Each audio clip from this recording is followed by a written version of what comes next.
এই কে রে, ধর ধর।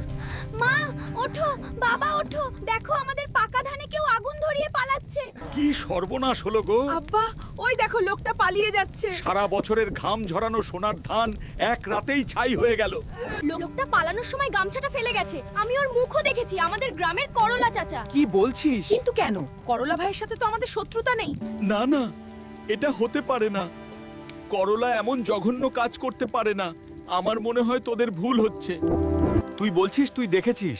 যদি করলাকে তোর সামনে আনি, তুই চিনতে পারবি তো? হ্যাঁ পারবো, তুমি সামনে আনো, আমি ঠিক প্রমাণ করে দেব। লাউমিয়া, এখানে দাঁড়িয়ে কান্নাকাটি করলে ধান ফেরত আসবে না। চলো সবাই মিলে মেম্বারের কাছে বিচার চাই। চলেন চাচা, আমরা মেম্বারের কাছেই যাই।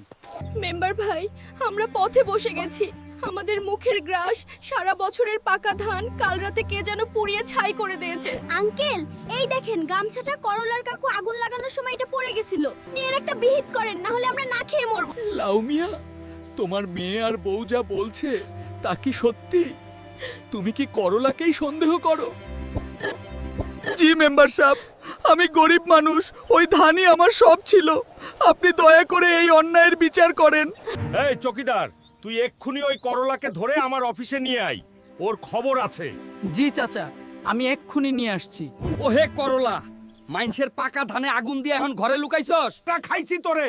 চল, মেম্বার ডাকছে। আরে ভাই, আমি কিচ্ছু করি নাই। মিছা কথা কবি না একদম।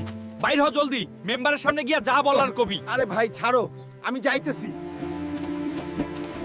চৌকিদার ভাই, আমারে বাঁচাও, আমি কসম কাইটা কইতাছি, আমি কারো ধানে আগুন লাগাই নাই। চুপ কর, তোর গামছা লাউয়ের মায়া সব প্রমাণ দিয়া দিছে। এখন জেলের ভাত খাওয়ার লেগে তৈরি হ।